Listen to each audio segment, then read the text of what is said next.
Olá, tudo bem? Esse é o primeiro vídeo desse canal e hoje iremos comentar sobre as revoltas regenciais. A primeira delas é a Revolta da Farroupilha. Aconteceu no Rio Grande do Sul e foi a mais longa revolta da história do Brasil. Não foi uma revolta popular, pois não havia uma proposta concreta de acabar com a escravidão ou melhorar a vida do trabalhador agrícola. Como principais líderes temos o gaúcho Bento Gonçalves, o Davi Canabarro e o italiano Giuseppe Garibaldi, que lutou pela unificação da Itália. Para entendermos as causas da revolta, primeiro temos que entender a economia do Rio Grande do Sul. Ela era baseada na criação de gado e a produção de charque. Charque é uma espécie de carne seca, mas países como Argentina e Uruguai também se produziu charque. Só que os impostos de importação eram mais baixos. Isso causou que o povo brasileiro estava comprando da Argentina e Uruguai, deixando os gaúchos de lado, o que gerou uma grande reclamação dos grandes produtores gaúchos. E a elite buscava autonomia política. Teve seu início quando Bento com suas tropas farroupilhas dominaram Porto Alegre, capital da província. O governo central até tentou reagir, mas não teve forças. Então, em 1831, os farroupilhas fundaram a República Rio-Grandense. Em 1839, eles conquistaram também a Santa Catarina e fundaram a República Juliana. Partindo agora para a parte final dessa revolta, a partir de 1842, a revolução começou a ser contida pelo Duque de Caxias, que além de ações militares, procurou estabelecer acordos, mas foi em 1845 que um acordo foi selado, e nele continha as seguintes condições. Os revoltosos não teriam nenhuma punição e receberiam a anistia do imperador. Os soldados e generais farroupilhas seriam incorporados no exército brasileiro. E os escravos que lutaram ao lado dos revoltosos teriam direito à liberdade, mas na realidade a maioria já havia morrido. Agora partiremos para a Revolta da Sabinada. Aconteceu na Bahia, mais especificamente em Salvador. Tem como principal líder o Francisco Sabino, que inspira o nome dessa revolta. A revolta teve seu início em 1837, quando parte do exército baiano tomou o poder de Salvador. Seu objetivo era criar uma república na província. O movimento não foi apoiado pela maioria da população. Muitos fazendeiros que no início apoiavam não gostaram das declarações feitas pelo governo provinciário, que falavam que os escravos que lutassem ao lado dos rebeldes seriam libertados, o que fez os fazendeiros correrem para o lado do Brasil imperial. Vale ressaltar que a Sabinada foi liderada por homens cultos e de posses. O seu fim aconteceu em 1838 com a rebelião completamente dominada pelo Império Brasileiro. Agora partiu falar sobre Malês. Aconteceu em 1835 em Salvador. Como principais líderes temos Pai Inácio, Arruana, Manuel Calafante e Pacífico Licufa.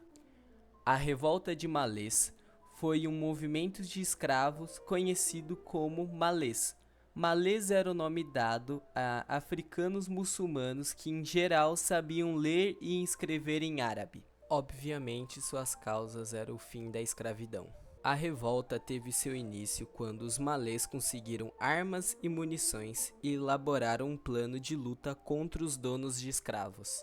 Mestres muçulmanos formaram a liderança durante o Levante, ocuparam as ruas usando vestimentas islâmicas e amuletos contendo passagens do Alcorão. Início/fim da revolta. Uma denúncia antecipou o início do Levante. Na noite de 24 de janeiro de 1835, cercados pela polícia na casa de Manuel Calafante, muitos desses revoltosos foram presos ou mortos. Mesmo com a falha da revolta, ela despertou um grande medo pelo Brasil inteiro, que passou a agir de uma forma mais rigorosa para reprimir tais movimentos. Agora vamos comentar um pouquinho sobre a balaiada. Ela aconteceu na província do Maranhão e como principais líderes temos Manuel do Balaio, Raimundo e Preto Cosme. Como grupos participantes dessa revolta tivemos os indígenas, os escravizados, os pobres, os quilombolas e os artesãos, que eles foram muito importantes para essa revolta, tanto que o nome da revolta faz referência a um artesão, o Manuel do Balaio. E também vale ressaltar que balaio é um cesto que os artesãos faziam. As causas dessa revolta acontecer foram o Maranhão, que passava por uma crise econômica, a crise do algodão, porque esse algodão estava sendo concorrido com algodão produzido pelos Estados Unidos, e isso fez gerar uma enorme crise. Também a lei dos prefeitos, lei que colocava que os prefeitos municipais seriam indicados pelos governadores da província. E tudo isso fez aumentar a disputa da elite, a insatisfação do povo, a miséria e a violência policial na província. A revolta se iniciou quando o irmão de Raimundo é preso e abusado. Então Raimundo invade a cadeia, solta todo mundo que estava lá e se junta com Manuel do Balaio, porque ele também tinha sofrido na mão da polícia.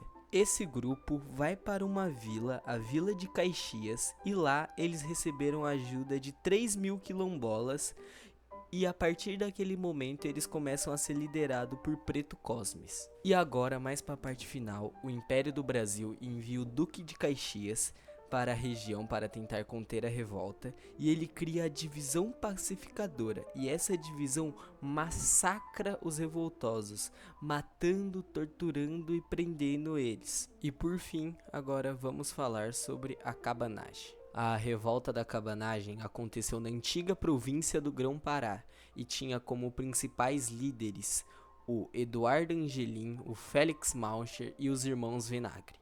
E os principais grupos que participaram dessa revolta foram os ribeirinhos cabanos, os indígenas, os escravizados e alguns membros da elite fazendeira local. As causas para essa revolta acontecer foram a situação de miséria, a alta presença de doenças como febre amarela e a malária, relação conflituosa entre a população e os comerciantes portugueses, porque os comerciantes portugueses tinham certos privilégios sobre a população do local devido à alta influência que eles tinham na província. E também a população estava muito irritada com a dureza do governo.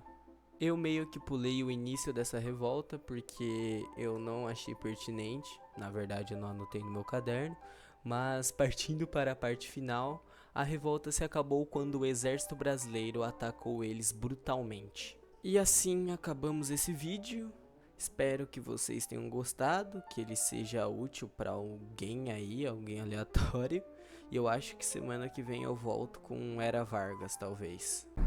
Se por acaso não nos virmos, bom dia, boa tarde e boa noite.